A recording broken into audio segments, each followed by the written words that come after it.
কিংবদন্তি যাকে লালন কন্যা বলে জানা হয় তাকে আপনারা এত তিরস্কার করছেন। কমেন্ট বক্সে গেলে শুধু তিরস্কার তিরস্কার তিরস্কার।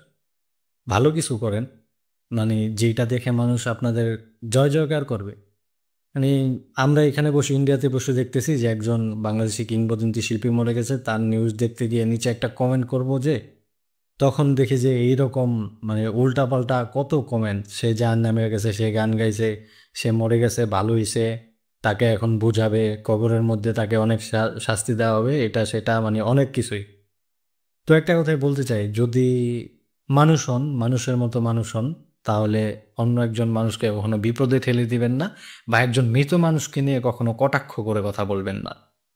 তার জন্য আশীর্বাদ করেন যাতে ভগবান তার